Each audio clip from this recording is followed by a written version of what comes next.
So now your seedlings are at about 3 centimeters or taller and they're ready for transplanting. Now what's really important at this stage is before you cull any, you want to check with your coordinator. So if you feel like your seedlings are ready for transplanting, get in contact with your coordinator and tell them that you're going to do it and give them your numbers. Because there might be someone else out there that doesn't have as many as you, or you might not have enough to fulfill your order and someone else might have enough to help you make up the numbers. So this is where you want to get in contact with your coordinator. So you've got your seedlings and they're about 3 centimeters high like this, and often you'll have more than one in each tube and some tubes might not have any. So this is why we transplant. But what you want to do is you want to set yourself up with a nice tray like this with water, and to ensure best results, I suggest is get some sea salt. This is a good soil conditioner and also is good for the roots. And you just want to put a little bit in and dilute that with water and mix it in. Now it's really important that you mix that in because you don't want that sea salt touching the roots directly. Okay, so you've got your water mix there, and then you get your multiple seedlings out of the tube and then you just peel them away gently to expose the individual seedlings, and you can just sit them in that mix of water and sea salt.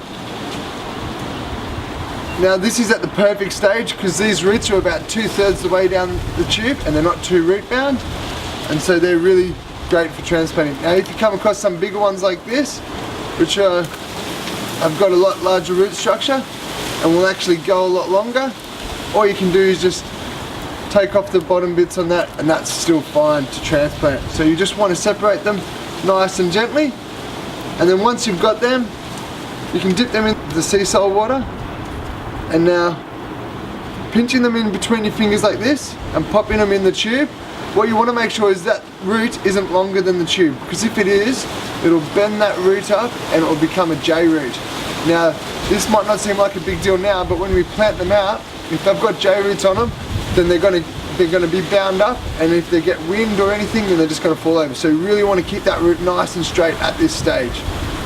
So putting a little bit of soil in there, putting it to one side, popping the root so it's in the middle, so you're keeping the root in the middle, and then you're popping your wet soil and just tapping it down. Wet soil in around the other side and just tapping it down, and just keep moving it in like that. And what's really important is that soil is moist and you're not breaking off the roots, and then you've got just the top bit. Give it a little bit of a tap on top like that, and then that's you ready. That one's ready to go. So you can get sometimes up to 10 little seedlings out of one tube. Even with a big root ball like that, that's fine, as long as it's not curling up at the bottom. You're just holding it between your fingers like that, putting the soil in, moving it around, so you're rotating, so therefore it stays in the middle. Just gently holding it between your fingers